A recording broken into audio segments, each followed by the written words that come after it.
الحمد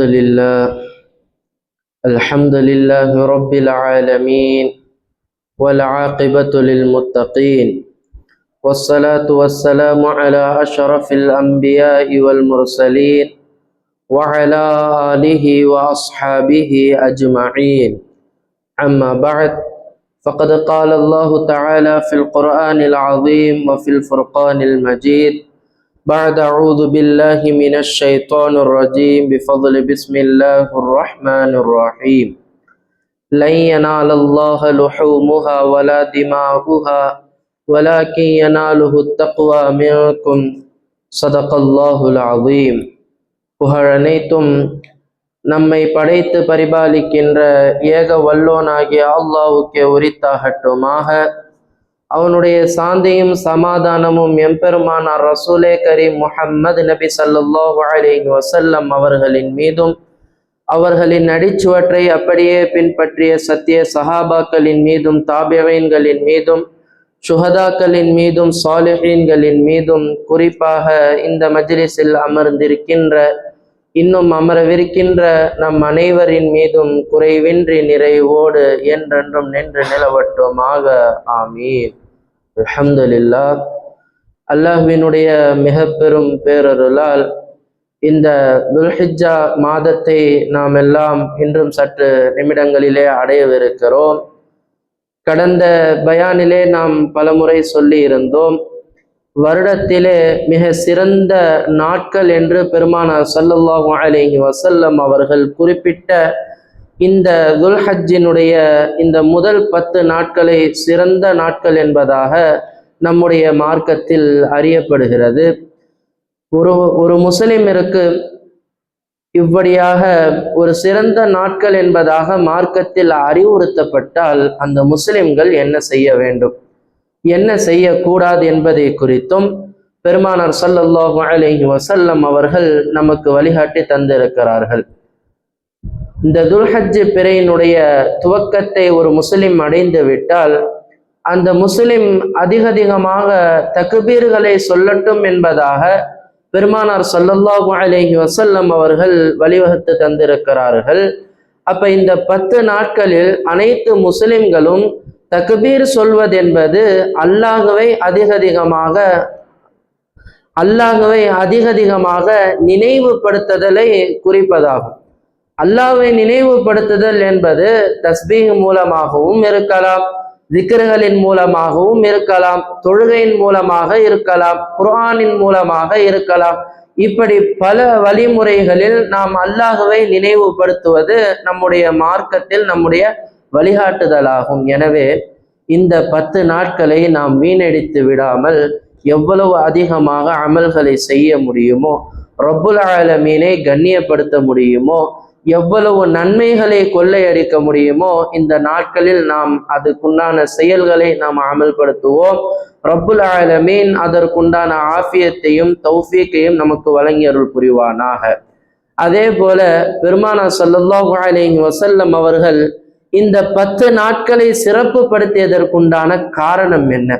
உலகத்திலேயே 10 நாட்கள் இந்த நாட்கள் சிறப்பிற்குண்டான நாட்கள் என்பதற்குண்டான காரணம் என்ன தெரியுமா? ஒரு ஹஜ்ஜுக்கு செல்லக்கூடிய ஒரு ஹாஜி தல்பியா சொல்ல ஆரம்பிச்சுட்டாங்கன்னு சொன்னா அவங்க ஹஜ்ஜுக்கு போய் அந்த ஹஜ்ஜுடைய கடமையை முடிக்கும் வரையிலும் அத்துணை நாட்களும் உலகத்தில் இருக்கக்கூடிய அனைத்து ஜீவராசிகளும் தக்பீர் முழக்கத்தோடு இருக்கின்றன. இது வருடத்துல இந்த 10 நாட்கள் மட்டும்தான் நடக்கும். மற்ற மாதங்களிலெல்லாம் நம்மால் ஹஜ்ஜு செய்ய இயலாது. மாறாக இந்த 10 நாட்களில் இந்த ஹஜ்ஜுடைய கடமையை அல்லாஹ் வைத்திருக்கின்ற காரணத்தினாலதான் இந்த 10 நாட்களை பெருமானார் ஸல்லல்லாஹு அலைஹி வஸல்லம் அவர்கள் சிறந்த நாட்கள் என்பதாக குறிப்பிட்ட ஒரு மிக முக்கியமான ஒரு கருத்து. அடுத்தபடியாக இன்று நாம் பார்க்க இருக்கின்ற மிக முக்கியமான ஒரு விஷயம் என்னவென்று சொன்னால், குர்பானியினுடைய சிறப்புகள், இன்னும் குர்பானியினுடைய சட்ட விளக்கங்கள். முதல்ல குர்பான் அப்படின்னு சொன்ன என்ன? இந்த குர்பான் அப்படின்னு சொல்றது அல்லாஹ்வை நெருங்குதல் என்ற அர்த்தத்திற்குண்டான ஒரு வார்த்தை. குர்பான் என்ன தமிழ் வார்த்தை கிடையாது, இது ஒரு அரபு சொல். குர்பான் என்றால் அல்லாஹ்வை நெருக்கக்கூடிய ஒரு செயல். இது பல செயல்களை இதில் உள்ளடங்கும். அல்லாஹ்வை நெருக்குவதற்குண்டான எந்த காரியங்களை நீங்கள் தியாகம் செய்தாலும் அதற்கு குர்பானி என்று பொருள். இந்த குர்பான் என்பதற்கு அரபு மொழியில இன்னொரு வார்த்தையும் சொல்வார்கள். இந்த இடத்தில் நாம் விலங்கை நாம் அறுத்து பலியிடுது என்று சொல்றோம் பார்த்தீங்களா, இதற்கு உதுஹியா என்றும் சொல்வார்கள். சரிங்களா? இந்த உதுஹியான்ற வார்த்தையை மனசுல வச்சுக்கோங்க, பிறகு நான் சொல்லக்கூடியது உங்களுக்கு விளங்கும். இந்த உதுஹியா என்ற வார்த்தை தான் இந்த விலங்குகளை அறுத்து பலியிடுவது என்பதற்கு சொல்லப்படுகின்ற ஒரு வார்த்தை. சரி, இந்த குர்பானி கொடுப்பதனால என்னென்ன சிறப்புகள், இந்த குர்பானி என்னும் கடமை எங்கேருந்து வந்தது? நம்ம ஒவ்வொரு ஆண்டுகளும் நாம் பல முறை இதை நினைவுபடுத்துவதுண்டு. ஹஜ்ரத் இப்ராஹிம் அலைஹி ஸலாத்து வஸ்ஸலாம் அவர்களினுடைய தியாகத்தை குறித்து தான் இந்த அமல் கொண்டு வரப்பட்டது. இனி கியாமத்து நாள் வரையிலும் ரப்புல் ஆலமீன் இப்ராஹிம் அலைஹி ஸலாத்து வஸ்ஸலாம் அவர்கள் செய்த அந்த தியாகத்தை, அவர்கள் செய்த அந்த குர்பானியை உலக மக்கள் அனைவர்களும் செய்ய வேண்டும், கியாமத்து நாள் வரையிலும் செய்ய வேண்டும் என்ற ஒரு காரணத்தினாலதான் ரப்புல் ஆலமீன் இந்த குர்பானி என்னும் விஷயத்தை நமக்கு கடமையாக்கணும். இது ஆரம்பம். அடுத்தபடியாக இந்த குர்பானியினுடைய சிறப்பு என்ன? பெருமானார் ஸல்லல்லாஹு அலைஹி வஸல்லம் அவர்கள் சொன்னார்கள், இந்த துல்ஹிஜ்ஜாவினுடைய 10ஆம் நாள் குர்பானி கொடுக்கப்படுகின்ற அந்த பக்ரீத் என்னும் பெருநாள் இருக்குது பார்த்தீங்களா, இந்த நாட்கள்ல நீங்கள் எவ்வளவு அமல்கள் செய்தாலும், அந்த நாள்ல நீங்க திக்ருகள் செய்தாலும், தக்பீர்கள் சொல்லி இருந்தாலும், அன்றைய தினத்தில் பல நஃபிலான தொழுகைகளை, ஈதுடைய தொழுகைகளை நீங்கள் தொழுதிருந்தாலும், இந்த அனைத்து அமல்களை காட்டிலும் நீங்கள் செய்கின்ற குர்பானி என்னும் அமல்தான் ஆக சிறந்ததாகும் என்பதாக பெருமானார் ஸல்லல்லாஹு அலைஹி வஸல்லம் அவர்கள் இந்த குர்பானி கொடுப்பதினுடைய சிறப்புகளை குறித்து பல ஹதீஸுகளில் நமக்கு வலியுறுத்தி இருக்கிறார்கள். அதே போல இந்த குர்பானி கொடுக்காத மனிதர்கள் இருக்கிறாங்க பார்த்தீங்களா, யாரிடத்துல செல்வம் இருந்தும் குர்பானி கொடுக்கக்கூடிய தாக்கத்தை இருந்தும் இந்த குர்பானியை யார் கொடுக்காமல் இருந்திருக்கிறாங்களோ பெருமானார் ஸல்லல்லாஹு அலைஹி வஸல்லம் அவர்கள் அவர்களை தொழுகைக்கு வர வேண்டாம் என்பதாக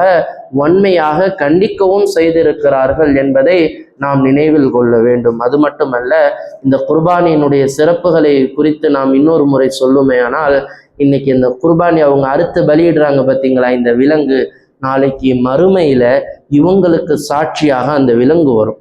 இவங்க அறுத்து பலியிடும் போது அந்த விலங்கு எப்படி இருந்துச்சோ அதை காட்டிலும் செம்மையாக, சிறந்ததாக, அதனுடைய ரோமத்தோடு, அழகிய தோற்றத்தோடு அந்த குர்பானியினுடைய விலங்குகள் மறுமையில் அவர்களுக்கு சாட்சிகளாக வரும் என்பதாக பெருமானார் ஸல்லல்லாஹு அலைஹி வஸல்லம் அவர்கள் இந்த குர்பானியை குறித்து சொல்லி இருக்கிறார்கள். என்றால் இந்த குர்பானி என்னும் அமலை நாம் செய்யும் போது ஆழ்ந்த சந்தோஷத்தோடு அதை நம்ம செய்யணும். ஆழ்ந்த சந்தோஷம்னா ஏன் இந்த வார்த்தையை நான் குறிப்பிடுறேன்னு சொன்னா, குர்பானிக்காக வேண்டி நம்ம செலவு செய்யணுமா, இத்தனை ஆயிரத்தை கொடுத்து இந்த ஒரு அமலை நாம் செய்ய வேண்டுமா என்ற உள்ளத்துல ஒரு கஷ்டத்தை வச்சுட்டு இந்த அமலை செய்யக்கூடாது. நாம் செய்கின்ற இந்த விஷயங்கள் எல்லாம், நாம் செலவு செய்கின்ற இந்த தர்மங்களாக இருக்கட்டும், நாம் அறுத்து பலியிடுகின்ற இந்த விலங்குகளாக இருக்கட்டும், நாளை மறுமையில் செம்மையாக நமக்கு முன்னால் வந்து இருக்கும் என்பதாக பெருமானார் ஸல்லல்லாஹு அலைஹி வஸல்லம் அவர்கள் நமக்கு சொல்லி இருக்கிறாங்கன்னு சொன்னா, இந்த அமலை நாம் அழகான முறையில, கண்ணியமான முறையில், ஆழ்ந்த சந்தோஷத்தோடு செய்யணும். சரி, அடுத்தபடியாக இந்த குர்பானியை கொடுப்பது யாருக்கு கடமை? நம்ம கேள்விகளை நம்ம இன்னைக்கு பயானுடைய தொகுப்பே அப்படிதான். ஒவ்வொரு கேள்விக்கு ஒரு பதிலாகத்தான் இந்த பயானை நான் கொண்டு வந்திருக்கிறேன். குர்பானின்னா என்னன்னு நம்ம சொல்லிட்டோம், குர்பானியினுடைய சிறப்புகளை பத்தி நம்ம சொல்லியாச்சு. இப்ப குர்பானி யாருக்கு மீது கடமை, யார் மீது கடமை இல்லை அப்படின்றத பார்க்கலாம். குர்பானி யார் மீது கடமைன்னு சொன்னா, ஹஜ்ஜுக்கு, அதாவது ஜகாத்து கொடுப்பவர்களுக்கு யார் யாருக்கு கடமையோ நம்ம அங்க நிகராக்க தேவையில்லை. ஜகாத்தையும் இதுக்கையும் நம்ம சம்பந்தப்படுத்தணுன்ற அவசியம் கிடையாது. ஜகாத் என்பது மிகப்பெரிய செல்வத்தை உள்ளடக்கியவர்களுக்கு ஜகாத்து கடமை. ஆனா குர்பானிக்கு பெருமானார் ஸல்லல்லாஹு அலைஹி வஸல்லம் அவர்களுடைய வழிகாட்டுதல் என்ன தெரியுமா? அதாவது ஒரு மனிதர் தன்னுடைய அத்தியாவசிய தேவையை தாண்டி கூடுதலாக கொஞ்சம் செல்வத்தை வச்சிருக்கிறார். அந்த செல்வத்தினுடைய மதிப்பை உலமாக்கள் நமக்கு கணக்கிட்டு சொல்லுறாங்க, 612 கிராம் வெள்ளியினுடைய அளவு. 612 கிராம் வெள்ளியினுடைய அளவு. இவருடைய செல்வத்தை தாண்டி கூடுதலாக வெள்ளியாகத்தான் இருக்கணும்னு அவசியம் கிடையாது. இவர்கிட்ட ஒரு வீடு, தான் தங்குறதுக்கு ஒரு வீடு வச்சிருக்கிறாரு, எக்ஸெட்ரா இன்னொரு ஒரு வீடு வச்சிருக்கிறார். ஒரு வாகனம் வச்சிருக்கிறாரு, எக்ஸெட்ரா இன்னொரு வாகனம் வச்சிருக்கிறார். ஒன்னு தனக்காக வேண்டி உள்ள பொருட்களை காட்டிலும் கூடுதலாக பொருட்கள், அதாவது வெளியில ஒரு சொந்த வீடு இருக்க போக வெளியில ஒருத்தர் லேண்ட் ஒன்று வாங்கி போட்டிருக்கிறார், இடம் வாங்கி போட்டிருக்கிறார். இது மாதிரியாக அதே போல மனைவிக்கு நகையாக வாங்கி போட்டிருக்கிறார். இதனுடைய மதிப்புகள் எல்லாம் நீங்க கூட்டி வந்தீங்கன்னு சொன்னா இந்த 612 கிராம் இந்த வெள்ளியினுடைய அளவு வந்துருச்சுன்னு சொன்னா, கூடுதலான செல்வம் உங்களிடத்துல இருக்குதுன்னு சொன்னா உங்களுக்கு குர்பானி கொடுப்பது வாஜிப் என்பதாக இமாம் அபு ஹனீஃபா ரஹ்மத்துல்லாஹி அலைஹி அவர்களுடைய கூற்றுப்படி சொல்லப்படுகிறது. அப்ப குர்பானி என்பது ஒரு பணக்காரர்களுக்கு மட்டும் உண்டான விஷயம் என்பது கிடையாது. சாமானிய மக்களும் இதில் பங்கெடுக்க வேண்டும் என்பதைத்தான் பெருமானார் ஸல்லல்லாஹு அலைஹி வஸல்லம் அவர்கள் இந்த குர்பானியை குறித்து நமக்கு சொல்லி இருக்கிறார்கள். அடுத்தபடியாக அடுத்த கேள்வி, சரி இப்ப நம்ம எல்லாம் உள்ளூர்வாசிகள் இங்க இருக்கிறோம், நமக்கு குர்பானி கடமை இல்லாதது நம்ம பார்த்துட்டோம். இப்ப ஹஜ்ஜுக்கு போயிருக்கிறாங்க பாத்தீங்களா ஹாஜிகள், இந்த ஹாஜிகள் குர்பானி கொடுக்கணுமா? இந்த ஹாஜிகள் வெளிநாட்டுல இருக்கக்கூடிய இந்த ஹாஜிகளுக்கு குர்பானி கடமையான்னு கேட்டா அது அவர்களுடைய இருக்கும் நாட்களை பொறுத்து. பொதுவாக யாருக்கு குர்பானி கிடையாதுன்னு சொன்னா 15 நாட்களுக்கு குறைவாக ஒருத்தர் பயணத்துல இருக்கிறார். இப்ப அந்த பக்ரீத்துடைய சமயத்துல, அதாவது துல்ஹஜ்ஜுடைய 10ஆம் நாள், 11, 12 இந்த ஆகிய நாட்கள்ல ஒருத்தவர் ஒரு பயணத்துக்காக போயிருக்கிறார். 15 நாட்களுக்கு குறைவாக முசாஃபிராக அவர் இருந்தால் அவருக்கு என்ன தேவையில்லை, என்ன கடமை கிடையாது, குர்பானி கொடுக்கறது அவருக்கு கடமை இல்லை. அல்லாஹ் அவங்களுக்கு சலுகை அளிக்கிறான். இந்த 15 நாட்களை தாண்டி ஒரு மனிதர் ஒரு ஊர்ல தங்க போறாரு, முன்னாடி பிளான் எடுத்துட்டு போயிட்டாருன்னு சொன்னா இவருக்கு என்ன கடமை? குர்பானி என்பது கடமை. ஒரு விஷயத்தை ஹாஜிகள் எல்லாரும் விளங்கணும். ஹாஜுக்கு போற ஹஜ்ஜை முடிக்கக்கூடிய சமயத்துல அவங்க அங்க ஒரு குர்பானி கொடுப்பாங்க. அது குர்பானி உதுஹியா கிடையாது, குர்பானி ஹதி என்பது அவர்களுடைய அமல்களை முடிப்பதற்காக அவர்கள் கொடுக்கக்கூடிய குர்பானி. இந்த குர்பானில அடங்காது, அது அவங்களுடைய அமலை முடிக்கிறதுக்கு ஒரு ஆடை அவங்க குர்பானி கொடுத்துருவாங்க. அப்ப அந்த மக்கள் அவர்கள் மக்காவிலே தங்கி இருக்கக்கூடிய நாட்கள் 15 நாட்களுக்கு மேலாக இருந்துச்சுன்னு சொன்னா அவரும் உள்ளூர்வாசியை போன்று அங்கு குர்பானியை கொடுக்க வேண்டும். எனவே 2 ஆடு அவங்க கொடுத்தாகணும் என்பது தான் மார்க்கத்தின் சட்டம். இது ஹாஜிகளுக்கென பிரத்யோகமாக உள்ள சட்டம். அவங்களுடைய ஹதியும் கொடுக்கணும், உதுஹியாவையும் கொடுக்கணும் என்பது மார்க்கத்தில் நமக்கு உள்ள சட்டம். அடுத்தபடியாக இந்த குர்பானியினுடைய சட்டத்திட்டங்களை பார்க்கும்போது இந்த குர்பானியுடைய விஷயத்துல நாம் மிக முக்கியமாக கவனிக்க வேண்டிய விஷயம் இந்த குர்பானியை வாங்கக்கூடிய அந்த பிராணிகள். அந்த பிராணிகளுடைய விஷயத்துல நம்ம ரொம்ப ரொம்ப ரொம்ப ரொம்ப கவனத்தை செலுத்த வேண்டும். முதலாவதாக அதற்காக வேண்டி செலவு செய்யும் போது நம்முடைய உள்ளத்துல எந்த ஒரு தங்கடமும் கஷ்டமும் இருக்கக்கூடாது. அப்ப நம்ம என்ன நினைச்சிடக்கூடாது, குர்பானி வாங்க போறோம்னு சொன்னா இது ஒரு அமலுக்காக வேண்டி இத்தனை ஆயிரங்களை கொடுத்து வாங்கணுமான்ற ஒரு சங்கடத்தோட முதல்ல இந்த விஷயத்துல இறங்கவே கூடாது. இதை செய்தால் நாளைக்கு மறுமையில் அல்லாஹு தாலா எனக்கு மிகப்பெரிய கூலியை வழங்குவான் என்ற ஆசையோடு இதற்காக வேண்டி செலவு செய்யணும். நீங்க போய் ஒருத்தர் இடத்துல வியாபாரி இடத்துல போய் பேசி வாங்குவீங்க பாத்தீங்களா, இந்த இடத்துல அவருக்கு லாபமும் கிடைக்கணும், உங்களுக்கு செய்யக்கூடிய வியாபாரிக்கு லாபமும் கிடைக்கணும். நீங்களும் என்ன ஆயிடக்கூடாது, ஏமாந்துடக்கூடாது. 2 விஷயம். நீங்க என்ன சொல்லிடக்கூடாது, இந்த வண்டி செலவு பண்ணிட்டு வந்துட்டு நான் இந்த மாதிரி அவர்கிட்ட அடிச்சு பிடிச்சிட்டு இவ்வளோ காசை நான் வாங்கிட்டு வந்துட்டேன், இவ்வளோ காசுக்கு குறைவா நான் வாங்கிட்டு வந்துட்டு இதுல பெருமை பேசவே கூடாது. ஏன் தெரியுமா, நீங்கள் செலவு செய்றீங்க பார்த்தீங்களா, இது ஒரு தர்மம். நீங்கள் செய்யக்கூடிய தர்மத்தை தாராளமாக நீங்க செய்யணும். ஏமாறும் அளவுக்கு செய்ய வேண்டி மார்க்கம் வலியுறுத்தவில்லை. அதற்கு நியாயமான விலை என்னவோ அந்த விலையை பேசி நீங்கள் தர்மத்தை இதில் செய்ய வேண்டும். செய்தவருக்கும் லாபம் இருக்க வேண்டும், செய்யக்கூடிய உங்களுக்கும் மனசில் திருப்தியோடு நீங்கள் வர வேண்டும் என்ற முதல் விஷயத்தை மார்க்கம் நமக்கு வலியுறுத்துகிறது. அடுத்தபடியாக இந்த குர்பானியினுடைய ஆடு, மாடு, ஒட்டகம் இந்த விலங்குகள்ல ஒரு குறிப்பிட்ட வயது கணக்கு இருக்குது. குர்பானியினுடைய இந்த விஷயங்கள்ல வயது கணக்கு இருக்குது. இப்ப ஆட்டுல குர்பானி கொடுக்கறது என்ன எப்படி அதனுடைய வயதை கணிக்கணும்னு சொன்னா, பெருமானா ஸல்லல்லாஹு அலைஹி வஸல்லம் அவர்கள் இந்த கருப்பாடு இருக்குது பார்த்தீங்களா, சாதாரண மாடு, இந்த ஆட்டுக்கு கம்பல்சரி ஒரு ஆண்டு பூர்த்தியா இருக்கணும், ஒரு ஆண்டு வயசு உண்ட பூர்த்தியா இருக்கணும். நீங்க கறி நல்லா ருசியா இருக்கணும், அதனால 6 மாச குட்டி, 7 மாச குட்டி, 2 பல்லு குட்டி, இப்படி இந்த கணக்குல வாங்கிட்டு வர்றது குர்பானிக்காக உண்டான ஆடு கிடையாது. குர்பானிக்கென்று நாம் பார்க்கக்கூடிய இந்த விலங்கில் பெருமானா ஸல்லல்லாஹு அலைஹி வஸல்லம் அவர்கள் ஆட்டுக்களினுடைய வயதை குறித்து சொல்லும் போது 1 வருட காலம் பூர்த்தியா இருக்கணும். சரி, அப்ப செம்மறி ஆடுக்கு என்ன கணக்குன்னு கேட்டா, பெருமானா ஸல்லல்லாஹு அலைஹி வஸல்லம் அவர்கள் சொல்லி இருக்கிறார்கள், செம்மறி ஆடை நீங்க வாங்குறதுக்கு போனீங்கன்னு சொன்னா 6 மாதத்திற்கு குறைவாக இருக்கக்கூடாது. 6 மாதத்திற்கு அதிகமாக செம்மறி ஆடு பார்க்கறதுக்கு நல்ல கொலுகொலுன்னு இருக்கு, பார்க்கறதுக்கு 1 வயது ஆன பூர்த்தியான ஒரு குட்டியை போல அது தெரிஞ்சதுன்னு சொன்னா நீங்க தாராளமாக 6 மாதத்தை விட அதிகமான இந்த செம்மறி ஆட்டை நீங்கள் குர்பானிக்காக வேண்டி வாங்கி கொள்ளலாம் என்பதாக பெருமானா ஸல்லல்லாஹு அலைஹி வஸல்லம் அவர்கள் ஆடுகளை குறித்து சொல்லும் போது அவர்கள் இவ்வளவு கணக்கை சொன்னார்கள். 2வது மாடு. இந்த விஷயத்துலதான் முஸ்லிம்கள் ரொம்ப ரொம்ப கவனமா இருக்கணும். இன்னைக்கு கூட்டு குர்பானி அப்படின்ற ஒரு அமல் இருக்கு. உங்களை எத்தனை பேருக்கு தெரியும்? கூட்டு குர்பானின்னா நீங்க முதல்ல என்னன்னு தெரிஞ்சுக்கங்க. இப்ப ஒரு ஆடு ஒரு 15,000 ரூபாய்க்கு விலைக்கு விற்கிறாங்க. இப்ப உங்களால 15,000 ரூபாய் கொடுத்து ஒரு ஆடை வாங்குறதுக்கு என்ன இயலலை, வாங்குறது உங்களுக்கு காசு இல்லை, சிரமமா இருக்குது. இப்ப அதே 15,000 விலைக்கு மாடு விற்பாங்க, சரிங்களா? பெருமானா ஸல்லல்லாஹு அலைஹி வஸல்லம் அவர்கள் இந்த மாட்டிலேயும் ஒட்டகத்திலேயும் ஒருத்தர் குர்பானி கொடுக்க அவர் நினைச்சாருன்னு சொன்னா அந்த மாட்டையும் அந்த ஒட்டகத்தையும் 7 பேர்கள் சேர்ந்து 7 பங்காக கொடுக்கலாம். புரியுதா? இப்ப 15,000 ஒருத்தர் என்ன செய்யறாரு, ஒரு மாட்டுக்கு ஒருத்தர் வாங்குறாரு. இப்ப மற்றவங்க இந்த 15,000 கொடுத்து ஆடு வாங்க முடியாதவங்க இருப்பாங்க பார்த்தீங்களா, இந்த 15,000 அவங்க ஷேர் பண்ணி 7 பங்கா போட்டு 7 பேர் அந்த மாட்டை குர்பானி கொடுத்துருவாங்க. புரியுதுங்களா? இதுதான் கூட்டு குர்பானின்னு சொல்லுவாங்க.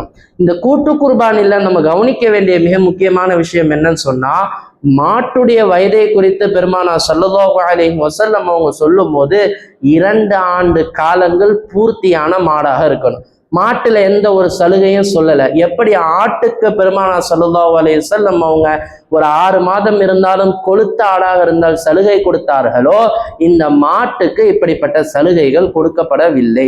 மாட்டுக்கு கம்பல்சரி 2 ஆண்டுகள் பூர்த்தியான மாடா இருக்கணும். அடுத்தபடியாக இந்த கூட்டு குர்பானி கொடுக்கும்போது இதுல உள்ள ஒவ்வொரு பங்கு இருக்குது பார்த்தீங்களா, இந்த 7 பங்குதாரர்களும் ஹலாலான முறையில அந்த பங்கு வாங்கணும். எவனாவது ஒருத்தன் ஹராமான விஷயத்துல ஒரு பங்கு அதுல அவர் இன்வெஸ்ட்மெண்ட் பண்ணிட்டாருன்னு சொன்னா இந்த 7 பங்குகளினுடைய நன்மை அங்க என்ன ஆயிடும், வீணாகி போயிடும். அதனால கூட்டு குர்பானி நீங்க கொடுப்பதாக இருந்தால் அதை கவனமாக உங்களுடைய கண்காணிப்பில் பராமரித்து அல்லது உங்களுக்கு தெரிந்த உலமாக்களினுடைய கண்களில் பராமரிக்கப்படுகின்ற மாடுகளில் நாம் பங்குகளை சேர்த்து கொள்ள வேண்டும். இதைத்தான் மார்க்கம் நமக்கு வலியுறுத்துகிறது.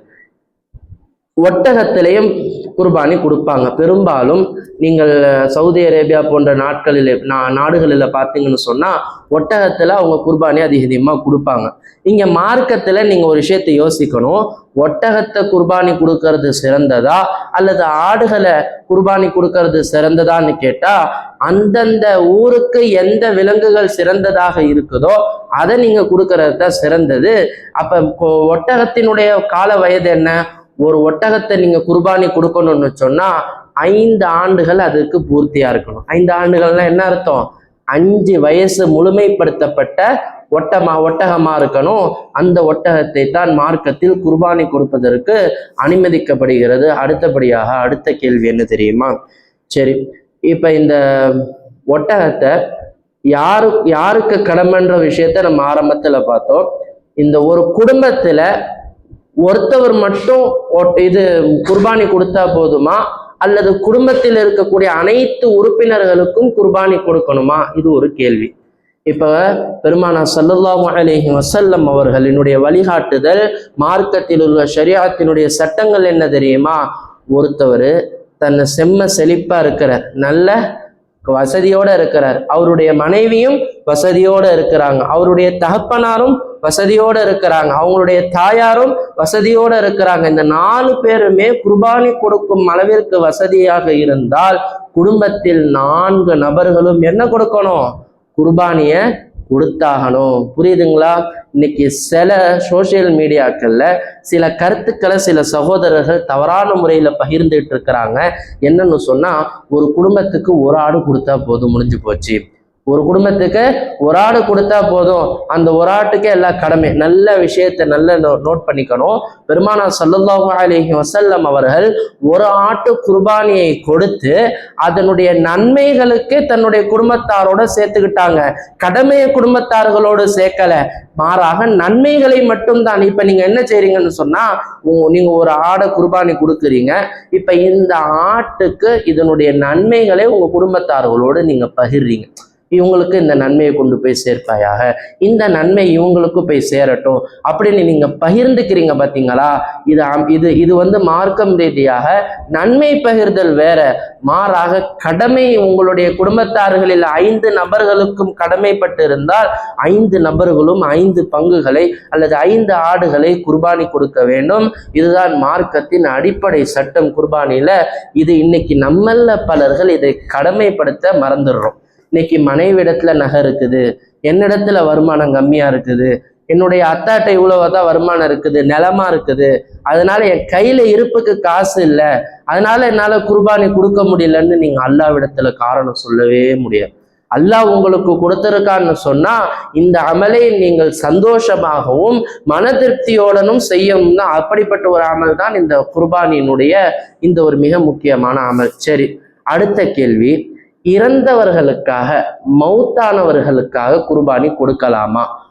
இன்னைக்கு நம்மள நிறைய பேர் என்ன செய்வாங்கன்னு சொன்னா, தன்னுடைய அத்தா வஃபாத்தாயி 10 வருஷம் 15 வருஷம் ஆகும், ஒரே ஒரு ஆளுதான் குடும்பத்துல குர்பானி கொடுப்பாங்க. இவர் கொடுக்கும் போது என்ன சொல்லிடுவாரு, எங்க அத்தா பேர்ல, என்னுடைய அத்தா பேர்ல இந்த குர்பானியை நான் கொடுத்துட்றேன் அப்படின்னு சொல்லுவார். இது சரியா தவறான்னு கேட்டா முற்றிலும் தவறு. எப்படி இதை செய்யணும், எப்படி இதை கையாளணும்னு சொன்னா, முதல்ல இப்ப உயிரோட இருக்கிறார் பார்த்தீங்களா, இவரிடத்துல செல்வம் இருக்குதுன்னு சொன்னா இவர் முதல்ல தனக்காக வேண்டி தன்னுடைய பங்கில் இருந்து ஒரு குர்பானியை கொடுத்துடணும். அடுத்தபடியாக தன்னுடைய தகப்பனாருக்கு நன்மைப்படுத்துவதற்காக வேண்டி இவர் இன்னொரு குர்பானியை கொடுத்தா அது தவறு இல்லை. புரியுதுங்களா? தனக்காக வேண்டி தன்னுடைய கடமையை நிறைவேற்றிய பிறகு தான் தந்தையாருக்கோ இறந்த ஒரு நபருக்காகவோ இவர் குர்பானி செய்கிறாருன்னு சொன்னா எந்த ஒரு தவறும் அல்ல. மாறாக இவர் தன்னுடைய கடமையை நிறைவேற்றாமல் தன்னுடைய மூத்த இறந்தவர்களுக்காக வேண்டி இவர்கள் குர்பானி கொடுப்பது என்பது மார்க்கத்தில் இது அனுமதிக்கப்படாத ஒரு விஷயமாகவும் இதை கவனத்தில் எடுத்துக்கொள்ள வேண்டும். அதே போல இப்ப இறந்த நபர் ஒருத்தர் என்ன பண்ணியிருக்கிறாரு, என்னுடைய அவருடைய ஒரு சொத்தை கையில கொடுத்துட்டு இந்த மாதிரி எனக்காக வேண்டி என்னுடைய சொத்து காலியாகிற வரைக்கும் ஒவ்வொரு ஆண்டும் நீங்க என்ன செய்யுங்க, குர்பானி கொடுங்கன்னு வசியத்தை செஞ்சுட்டு போறாரு ஒருத்தர். இப்ப இதுக்கு மார்க்கத்துல அவருக்கு என்ன சட்டம்னு கேட்டா, இப்ப அவரு கொடுத்துட்டு போன அந்த சொத்து இருக்கு பாத்தீங்களா, அதுல 3ல் ஒரு பகுதியை இதுக்காக வேண்டி நம்ம எடுக்கணும். மொத்த சொத்தையை நம்ம எடுத்துக்க முடியாது. 3ல் ஒரு பகுதியை நம்ம இதுக்காக வேண்டி எடுத்து நம்ம என்ன செய்யணும், அந்த ஒரு பகுதியை அது காலியாகிற வரைக்கும் ஒவ்வொரு ஆண்டும் நம்ம அவருடைய பேருக்கு நம்ம கொடுத்துட்டோம்னு சொன்னா என்ன ஆயிடும், மார்க்கத்தில் அது அனுமதிக்கப்படும். அதில் எந்த ஒரு தவறும் கிடையாது. மாறாக நீங்கள் உங்களுடைய குடும்பத்தார்களில் யாராவது மறைந்து விட்ட ஒரு மர்ஹூம் இருக்க நீங்கள் செய்கிறீர்கள் என்றால் முதலில் உங்களுடைய கடமையை நிறைவேற்ற வேண்டும். அடுத்தபடியாகத்தான் நீங்க உங்களுடைய மர்ஹூம்களுக்காக வேண்டி அவர்கள் கொடுக்க வேண்டும் என்பதை சவுண்ட் கம்மியா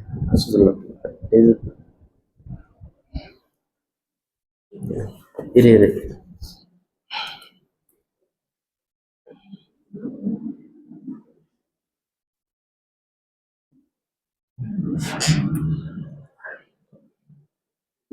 அவ்வளோ.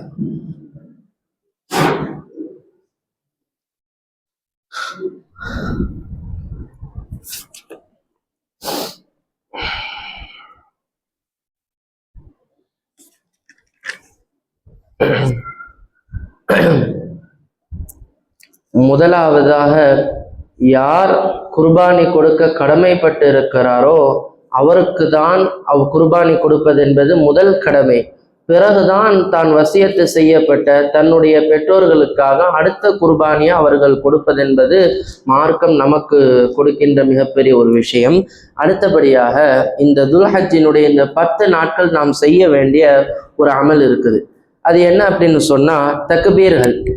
தக்பீர்கள்ல பெருமானார் ஸல்லல்லாஹு அலைஹி வஸல்லம் அவர்கள் 2 தக்பீர்களை நமக்கு சொல்லி கொடுத்திருக்கிறாங்க. ஒன்று தக்பீரே வாஜிப், இன்னொன்று தக்பீரே முத்துலக். இந்த தக்பீரே வாஜிப் அப்படின்னு சொன்னா துல்ஹஜ்ஜினுடைய பிறை 9ஆம் தினத்தின் ஃபஜரில் இருந்து அதனுடைய பிறை 13 வரையிலும் செய்ய ஒவ்வொரு தொழுகைக்கு பிறகும் சொல்லப்படுகின்ற தக்பீருக்கு வாஜிபான தக்பீர்னு சொல்லுவாங்க. இது கம்பல்சரி. இந்த ஒவ்வொரு தக்பீர்களையும் நாம் சொல்லி ஆக வேண்டும். இது தக்பீரே வாஜிப். இந்த தக்பீரே முத்துலக் என்று சொன்னால் பெருமானார் ஸல்லல்லாஹு அலைஹி வஸல்லம் அவர்களுடைய ஒரு அழகான சுன்னத்து. இந்த துல்ஹஜ்ஜினுடைய இந்த பிறை 1 ஆரம்பிச்சிருச்சுன்னு சொன்னா இவர்கள் என்ன செய்வார்கள் என்றால் இந்த பொதுவான தக்பீரை எல்லா நேரங்களிலும் எல்லா இடங்களிலும் ஓதுவார்கள். நீங்க மக்கால இப்போ கூட போய் பார்த்தீங்கன்னு சொன்னா பெருமானார் ஸல்லல்லாஹு அலைஹி வஸல்லம் அவர்களுடைய காலத்துல எல்லாம் எப்படி அந்த கடை வீதிகள்ல நடந்து போகும்போது சம்பந்தமே இல்லாம ஒருத்தர் தக்பீர் சொல்லுவாராம். இப்ப போய் இவர் கேட்பாராம், எதற்காக நீங்க தக்பீர் சொல்றீங்கன்னு சொல்லி. பெருமானார் ஸல்லல்லாஹு அலைஹி வஸல்லம் அவர்கள் இந்த துல்ஹஜ்ஜினுடைய இந்த 10 நாட்கள் முதல் 10 நாட்களை அடைந்து விட்டால் ஆங்காங்கே அவ்வப்போது அவர்கள் தக்பீர் சொல்லுவார்கள். எனவே நாங்களும் தக்பீர் சொல்லுகிறோம் என்பதாக சுன்னத்தான முறையில் இந்த 10 நாட்கள் அதிகமாக தக்பீர் சொல்லுவாங்க. நீங்க வியாபாரம் செஞ்சுக்கிட்டு இருந்தாலும் சரி, அல்லது வீட்டில் எந்த வேலைகளில் இருந்தாலும் சரி, நீங்கள் எந்த சூழ்நிலைகள் இருந்தாலும் எல்லா நேரங்களிலும் அல்லாஹு அக்பர் அல்லாஹு அக்பர் லா இலாஹ இல்லல்லாஹு வல்லாஹு அக்பர் அல்லாஹு அக்பர் வலில்லாஹில் ஹம்து என்ற இந்த தக்பீரை இந்த 10 நாட்கள் அதிகமாக நீங்கள் சொல்ல வேண்டும். அடுத்தபடியாக இந்த குர்பானியினுடைய சட்டங்கள்ல கடைசி சட்டமாக குர்பானை வாங்கக்கூடிய அந்த பிராணியை எப்படி பார்த்து வாங்க வேண்டும், அந்த பிராணிக்கு என்னென்ன குறைபாடுகள் இருந்தால் வாங்கக்கூடாது, என்னென்ன குறைபாடுகள் இருந்தால் அதை ஏற்றுக்கொள்ளலாம் என்பதை குறித்து பெருமானார் ஸல்லல்லாஹு அலைஹி வஸல்லம் அவர்கள் ஒரு சில வழிகாட்டுதலை நமக்கு கொடுத்திருக்கிறாங்க. இப்ப குர்பானியை வாங்க ஒரு ஆடை வாங்குறதுக்காக போறோம். இப்ப ஆட்டினுடைய கொம்பை முதல்ல பார்க்கணும். இப்ப ஆட்டினுடைய கொம்பை உடைஞ்சிருக்குது, நல்லா கவனிக்கணும். ஒரு முழு கொம்புல பாதி கொம்பு உடைஞ்சிருக்குது அல்லது கால்வாசி உடைஞ்சிருக்குது. சில நபர்கள் என்ன செய்வாங்கன்னு சொன்னா, இந்த நீங்க செம்மறி ஆட்டுல நல்ல அந்த முரட்டாடெல்லாம் பார்த்தீங்கன்னா கொம்பு சுத்தி வரும். இந்த சுத்தி வர கொம்பு என்ன ஆயிடும்னு சொன்னா அதனுடைய காதுக்கே அது திரும்ப தாங்குட்டையில குத்தி அந்த ஆடே செத்து போயிடும். இப்ப அந்த வளர்க்குறவங்க என்ன செய்வாங்கன்னு சொன்னா அந்த கொம்பை வளர விடாம அறுத்துருவாங்க. புரியுதுங்களா? அது ஆட்டினுடைய நலனுக்காக வேண்டி இப்படி செய்வாங்க. இப்படி ஒரு ஆட்டினுடைய கொம்பு அறுக்கப்பட்டிருந்தாலோ அல்லது சண்டை போட்டு அந்த ஆட்டினுடைய கொம்பு பாதியாக உடைக்கப்பட்டிருந்தாலோ இப்ப அந்த ஆடை நீங்க வாங்கலாமான்னு கேட்டா தாராளமாக வாங்கலாம். எந்த ஆட்டை நீங்க வாங்க கூடாதுன்னு சொன்னா, இப்ப சண்டை போட்டதுல அந்த கொம்பு வேரோட உடைஞ்சு புடுங்கிட்டு வந்துருச்சு. இப்ப இந்த இடத்துல பாத்தீங்கன்னா அந்த இடத்துல உங்களுக்கு என்ன தெரியுது, ரத்தம் வந்த வடு அல்லது அந்த மஞ்சை சொல்லுவாங்க, இந்த இடம் மண்டை ஓடு, இது போல அந்த காயம் ஏற்பட்ட அளவுக்கு அந்த கொம்பு புடுங்கிட்டு வந்துருச்சுன்னு சொன்னா இந்த ஆடை நீங்க என்ன செய்யக்கூடாது, குர்பானிக்காக வாங்கக்கூடாது. மற்றபடி நீங்க மற்ற காலத்துல உணவுக்காக இந்த நீங்க ஆடை சமைக்கிறது தப்பு கிடையாது, அது ஹலாலான முறையில நீங்க பண்ணிக்கலாம். ஆனா குர்பானிக்காக இந்த ஆடை நீங்க வாங்கலாமான்னு கேட்டா என்ன செய்யக்கூடாது, வாங்கக்கூடாது. அப்ப அலி ரலியல்லாஹு அன்ஹு அவர்கள் பெருமானார் ஸல்லல்லாஹு அலைஹி வஸல்லம் அவங்களிடத்துல இந்த மாதிரி இது போல கொம்பு பாதியாக உடைக்கப்பட்ட ஒரு ஆட்டை எடுத்துட்டு போறாங்க. போயிட்டு கேட்கறாங்க, இந்த மாதிரி இந்த ஆட்டை குர்பானிக்காக கொடுக்கலாமா கூடாதா? அப்ப பெருமானார் ஸல்லல்லாஹு அலைஹி வஸல்லம் சொல்றாங்க, தாராளமாக கொடுக்கலாம், தப்பு இல்லை அப்படின்னு சொல்லி அனுப்புறாங்க. இந்த ஹதீஸை வைத்து இந்த சட்டத்தை வைத்து மற்ற உறுப்புகள் இருக்குது பார்த்தீங்களா? இப்போ உதாரணமாக ஒரு ஆட்டுக்கு கால் உடைஞ்சிருக்குது, கால் உடைஞ்சிருக்குதுன்னா மொத்தமா உடைஞ்சு தொங்குறது இல்லை, லேசா அதுக்கு அடிபட்டு இருக்குது. ஆனா 4 காலையும் அது தரையில ஊண்டி நடக்குது, கொஞ்சம் சிரமப்பட்டு நடக்குதுன்னு சொன்னா இப்ப இதை குர்பானி கொடுக்கலாமான்னு கேட்டா தாராளமாக கொடுக்கலாம். அதே அந்த 3 காலை வச்சுதான் நடக்குது, ஒரு காலை அதனால தரையில வைக்க முடியாத அளவுக்கு அது உடைந்த காலாக இருந்தால் இப்ப இந்த ஆட்டை என்ன செய்யக்கூடாது, குர்பானிக்கு கொடுக்கக்கூடாது. இது கால்கள் கைகளுக்கு உண்டான சட்டம். அதே போல பார்வை ரொம்ப முக்கியம். ஒரு ஆட்டு குருட்டு ஆடா இருக்குது, ஒத்த கண்ணு தெரியல, ஒத்த கண்ணு தெரியுது. அதே போல என்ன செய்ய, ரெண்டு கண்ணுமே தெரியல, இப்படி குருட்டு ஆடாக இருக்கக்கூடிய ஆடையை நம்ம என்ன செய்யக்கூடாது, குர்பானி நமக்கு கொடுக்க கூடாது. சரி, இதுல எதை கொடுக்கலாம் அப்படின்னு கேட்டா, இப்போ ஒரு ஆட்டுக்கு சில கண் பார்வை மங்களா தெரியும், கண் பார்வை மங்களா தெரியும், பார்வை இருக்கும் ஆனா குறைவாக இருக்கும். அப்படிப்பட்ட ஆடுகளை குர்பானியாக கொடுக்கலாமான்னு கேட்டா தாராளமாக கொடுக்கலாம். அடுத்தபடியாக இப்ப ஒரு ஆட்டுக்கு என்ன இருக்குதுன்னு சொன்னா, ஒரு காது ஒரு சின்னதா ஒரு கீரல், ஒரு சின்னதா ஒரு வெட்டு இருக்குதுன்னு சொன்னா இந்த ஆட்டை குர்பானி கொடுக்கலாமான்னு கேட்டா தாராளமாக கொடுக்கலாம். இப்ப சில ஆட்டுக்கு பாதி காது வெட்டுப்பட்டிருக்கும், காது காயப்பட்டு பாதி பாதிக்கப்பட்டு இருக்கும், பாதி ஒரு உறுப்பு பாதிக்கப்பட்டு இருக்கும். இந்த ஆட்டை குர்பானி கொடுக்கலாமான்னு கேட்டா இப்படி பாதிக்கு மேல் அல்லது பாதி உறுப்புகள் காயமடைந்த ஒரு பிராணியை நம்ம என்ன செய்யக்கூடாது, குர்பானி கொடுக்க கூடாது. அதே போல காயடித்த ஆட்டுக்களை குர்பானியில கொடுக்கலாமான்னு கேட்டா தாராளமாக கொடுக்கலாம். ஏன்னா அதனுடைய கறிக்காக வேண்டி அது அடிக்கப்பட்டிருந்தாலும், கறியினுடைய சுவைக்காக வேண்டி அடிக்கப்பட்டிருந்தாலும் பெருமானார் ஸல்லல்லாஹு அலைஹி வஸல்லம் அவர்கள் காயடிக்கப்பட்ட இந்த பிராணிகளை அவர்கள் என்ன செஞ்சிருக்காங்க, மார்க்கத்திற்கு அனுமதித்திருக்காங்க. அதே போல பற்கள், முக்கியமா ஒரு ஆட்டை வாங்க போகும்போது பல்ல நம்ம பார்ப்பாங்க, பல்லுடைய கணக்கை வச்சு பார்ப்பாங்க.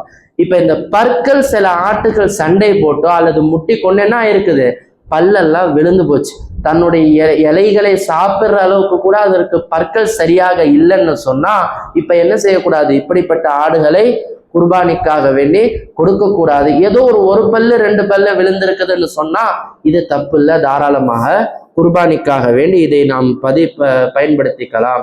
அடுத்தது மிக முக்கியமான இன்னொரு விஷயம், எப்படி மனுஷங்கள்ல ரெண்டு இனத்தார்கள் ஒருத்தவங்க இருக்காங்கல்ல, இப்ப ஆணுன்னும் உங்களுக்கு சொல்ல முடியாது, பெண்ணுன்னும் சொல்ல முடியாது, அப்படிப்பட்ட ஒரு இனத்தார்கள் இருக்கிறாங்க பார்த்தீங்களா. இதே போல எல்லா உயிரினங்களிலும் ஒரு இனம் இருக்குது. ஆடுகளிலும் ஆண் என்று குறிக்கப்படாமலும் பெண் என்றும் குறிக்கப்படாமலும் ஒரு வகை இருக்குது. இந்த வகையை குர்பானிக்காக வேண்டி நாம் கொடுக்கலாமான்னு கேட்டா கொடுக்க கூடாது. ஒண்ணு ஆணாக இருக்கணும் அல்லது பெண்ணாக இருக்கணும். இப்படிப்பட்ட பிராணிகளைத்தான் நாம் குர்பானிக்காக கொடுக்க வேண்டும் என்று இஸ்லாம் நமக்கு வலியுறுத்தி தருகிறது.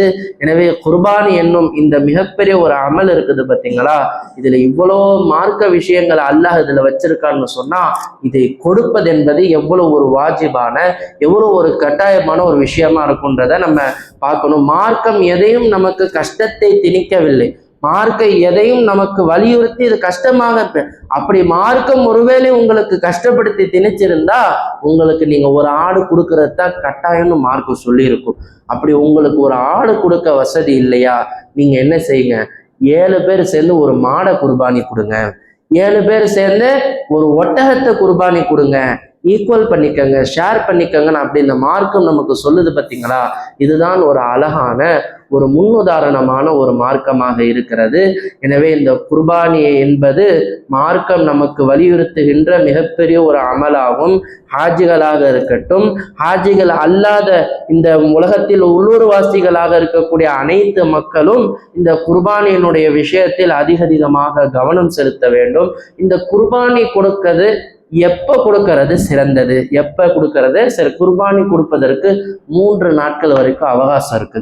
துல்ஹஜ் பிறை 10 முதல் நாள், 2வது நாள், 3வது நாள் அசர் வரைக்கும் நீங்க என்ன செஞ்சுக்கலாம், குர்பானிய கொடுத்துக்கலாம். இது குர்பானியினுடைய கால அவகாசம்.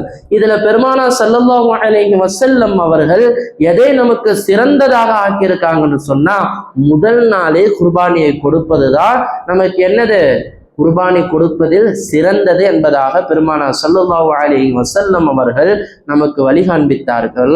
2வது நாளும் கொடுத்துக்கலாம், தப்பு கிடையாது, அதே நன்மை தான் கிடைக்கும். 3வது நாள் அசர் வரையிலும் நாம் இந்த குர்பானியை நாம் கொடுத்து கொள்ளலாம். எனவே மார்க்கம் எங்கும் நம்மை என்ன செய்வதில்லை, கஷ்டப்படுத்தவே இல்லை. சரி, குர்பானி கடமைன்னு சொன்ன பார்த்தீங்களா, யாருக்கு கடமை, அதுல இன்னொரு செய்தி இருக்குது. இப்போ ஒருத்தவர் மாச சம்பளத்துக்கு வேலைக்கு போயிட்டு இருக்கிறார். மாச சம்பளத்துக்கு வேலைக்கு போயிட்டு இருக்காரு. இப்ப ஒவ்வொரு மாசமும் இவருக்கு ஒரு உதாரணமா ஒரு 30,000 சம்பளம்னு வச்சுக்கோங்களேன். இப்ப இவரிடத்துல ஒரு பெரிய சொத்துக்களோ இந்த 612 கிராம் உள்ள மதிப்புகளோ எதுவுமே இல்லை, பெருசா எந்த அளவுக்கு சொத்துகள் சேமிப்புகள் இல்லை. இப்ப ஒரு மாத காலம் இவருக்கு அவருடைய தேவைகளை தாண்டி இப்ப இவர்களிடத்துல அடுத்த மாசத்திற்குண்டான பங்கு அல்லது ஒரு குர்பானி கொடுப்பதற்குண்டான பங்கு அளவிற்கு அவர்கிட்ட பணம் இருந்துச்சுன்னு சொன்னா அவரு என்ன கொடுத்தாகணும்? குர்பானிய கொடுக்கணும். அவர் கொடுக்கிறது தான் சிறந்தது என்பதாக உலமாக்கள் நமக்கு வழிகாட்டு தருகிறார்கள். எனவே இந்த குர்பானி என்னும் இந்த அமலை சாதாரணமாக எடை போட்டு விடாமல் இந்த குர்பானிக்காக வேண்டி விழிப்புணர்வோடு ஒவ்வொரு வருடமும் இந்த அமலை செய்வதற்கு நாம் முன்வர வேண்டும். இதற்குண்டான தொகைகளை நாம் சேமித்து வைத்து அழகிய முறையில் குர்பானியை கொடுக்க வேண்டும். இதுதான் நமக்கு இஸ்லாம் நமக்கு கற்றுத்தருகின்ற மிகப்பெரிய ஒரு விஷயமாக இருக்குது. யாருக்காவது ஏதாவது கேள்வி கேட்கணும்னு இருந்தா கொஞ்சம் கேளுங்களேன். குர்பானியை குறித்து ஏதாவது சந்தேகம் இருக்குது, ஏதாவது கேள்வி இருந்ததுன்னா கேளுங்களேன்.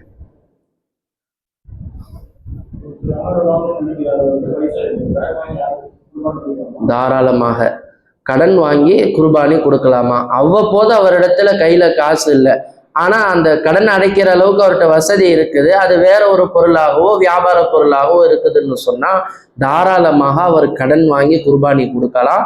மார்க்கம் இதை முற்றிலும் அனுமதிக்கிறது. தாராளமாக இதை செய்யலாம். பிறகு அவர் அந்த கடன் அடைச்சிட்டாருன்னா தப்பு இல்லை. இப்ப அவருக்கு கடன் அடைக்கவே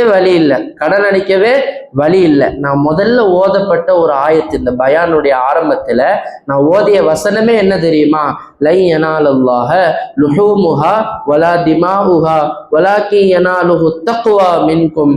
ரப்புல் ஆலமீன் நம்ம கொடுக்கக்கூடிய இந்த உயிர் பலியையோ அல்லது இதனுடைய சதைகளையோ அல்லது இதனுடைய இரத்தத்தையோ ரப்புல் ஆலமீன் எதிர்பார்க்கவில்லை.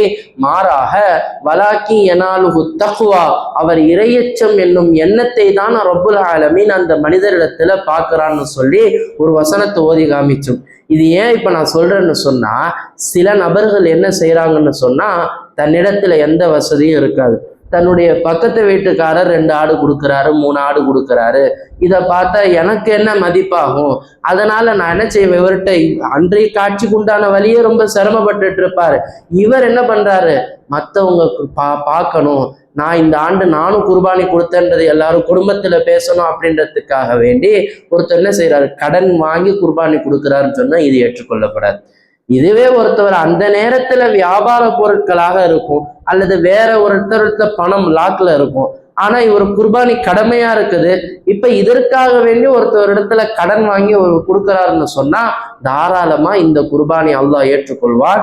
ஹஜ்ஜுடைய கடமையை இப்படி நம்ம செய்யலாம். இப்ப ஹஜ்ஜு நம்மளால போகும்போது ஒரு இடத்தை நம்ம விற்கிறதுக்காக வேண்டி ரொம்ப நாள் வெயிட் பண்ணிட்டு இருக்கிறோம். அந்த இடத்துடைய மதிப்பு ஒரு 7 லட்சம் 8 லட்சம் இருக்குதுன்னு வச்சுக்கோங்களேன். இப்ப இந்த இடத்த நம்ம என்ன பண்றோம், ஒருத்தர் இடத்துல அடமானம் வச்சுட்டு இந்த இடத்துக்கு இவ்வளவு வேல்யூப்பா, நான் போயிட்டு திரும்பி வரலாம், வராமலையும் போகலாம், எனக்கு இத்தனை லட்சம் பணத்தை கொடு, ஒருவேளை நான் திரும்பி வந்துட்டேன்னா இந்த இடத்த வித்து உனக்கு பணத்தை கொடுத்துட்றேன், நான் திரும்பி வரலன்னா இந்த இடத்த நீ எடுத்துக்கோப்பான்னு சொல்லிட்டு ஒருத்தர் கடன் வாங்கி ஹஜ்ஜுக்கு போறாருன்னு சொன்னா தாராளமாக அந்த ஹஜ்ஜு ஏற்றுக்கொள்ளப்படும். ஒருத்தர் எந்த ஒரு அடமானமும் இல்லாமல் தன்னிடத்துல எந்த பொருளுமே இல்லாம ஒருத்தர் கடன் வாங்கிட்டு ஹஜ்ஜுக்கு போறாருன்னு சொன்னா அந்த ஹஜ்ஜை அல்லாஹ் தஆலா ஏற்றுக்கொள்ள மாட்டான். கடனாளியாக ஒருத்தர் ஹஜ்ஜுக்கு போகக்கூடாது. கடனை அடைக்கக்கூடிய ஸ்தரத்தை ஏற்படுத்திட்டு போனார்னு சொன்னா தாராளமாக அந்த கடன் ஏற்றுக்கொள்ளப்படும். இப்படித்தான் குர்பானியோட அமலும் ஏற்றுக்கொள்ளப்படும். எனவே இந்த குர்பான் என்பது மார்க்கம் நமக்கு ரொம்ப ரொம்ப ரொம்ப ஒரு லேசான ஒரு அமலாகத்தான் நமக்கு ஆக்கி இருக்குது. ஆனா இந்த லேசான அமலை நம்ம செஞ்சிட்டா அல்லாஹ் தஆலா மிகப்பெரிய ஒரு கூலியை கொடுக்குறான். நாளைக்கு மஹ்ஷர் மைதானத்துல நான் தராவியோட பயான்ல பல முறை சொல்லியிருக்கிறேன், நீங்கள் சிராத்துல் முஸ்தகீம் பாலத்தை கடந்து போகும்போது யார் இந்த குர்பானி கொடுக்குறாங்க பார்த்தீங்களா, இவர்களுடைய பிராணிகளின் மீது அமர்ந்து மின்னல் வேகத்தில் இவர்களை அந்த பிராணிகள் இழுத்து செல்லும் என்பதாக பெருமானார் ஸல்லல்லாஹு அலைஹி வஸல்லம் அவர்கள் சொல்லியிருக்கிறார்கள். என்றால் குர்பானி என்பது நாளை மறுமையில உங்களுக்கு அத்தாட்சியாக வரக்கூடிய மிகப்பெரிய ஒரு அமல். உங்களுக்கு எதிராக உங்களுடைய உறுப்புகள் அங்கு வாதாடும். உங்களுக்கு எதிராக நீங்க என்னென்ன பாவெல்லாம் செஞ்சீங்கன்னு சொல்லி உங்களுடைய கை சொல்லும், உங்களுடைய கால்கள் சொல்லும், உங்களுடைய வாய் உங்களுக்கு எதிராக பேசும். அப்படி ஒரு சூழ்நிலையில் கூட உங்களை காப்பாற்றக்கூடிய ஒரு அமலாக என்ன அமல் இருக்குது? இந்த குர்பானி என்னும் ஒரு அழகான அமல் இருக்கிறது. எனவே யாருக்கெல்லாம் இந்த குர்பானி கடமையாக்கப்பட்டிருக்கிறதோ அனைவர்களும் இந்த குர்பானியை கொடுப்பதற்குண்டான ஆர்வத்தை காட்டி கட்டாயமாக இந்த குர்பானியை கொடுக்க வேண்டும். ரப்புல் ஆலமீன் இந்த குர்பானியை பரிபூர்ணமாக கொடுக்கக்கூடிய தௌஃபீக்கையும் ஆஃபியத்தையும் உங்களுக்கும் எனக்கும் வழங்கி அருள் புரிவானாக. அதே போல யாரெல்லாம் ஹஜ்ஜுக்கு சென்றிருக்கிறார்களோ அவர்களுடைய ஹஜ்ஜுகளை ஹலாலான முறையில் அழகான முறையில் பரிபூரணமாக செய்யக்கூடிய தௌஃபீக்கையும் ஆஃபியத்தையும் ஹாஜிகளுக்கு வழங்கி அருள் புரிவானாக. இன்னும் யாரெல்லாம் ஹஜ்ஜுக்கு செல்ல வேண்டும் என்று ஆசைப்பட்டு கொண்டிருக்கிறார்களோ வாழ்நாள் முழுவதும் அவர்கள் அதிகமான ஹஜ்ஜு செய்யக்கூடிய தௌஃபீக்கை ரப்புல் ஆலமீன் உங்களுக்கும் எனக்கும் வழங்கி அருள் புரிவானாக. வஆகிரு தஅவானா அல்ஹம்துலில்லாஹி ரப்பில் ஆலமீன். அஸ்ஸலாமு அலைக்கும் வரஹ்மத்துல்லாஹி வபரகாத்துஹு. ஸல்லல்லாஹு அலா முஹம்மது ஸல்லல்லாஹு அலைஹி வஸல்லம். ஸல்லல்லாஹு அலா முஹம்மது ஸல்லல்லாஹு அலைஹி வஸல்லம். ஸல்லல்லாஹு அலா முஹம்மது யா ரப்பி ஸல்லி அலைஹி வஸல்லிம்.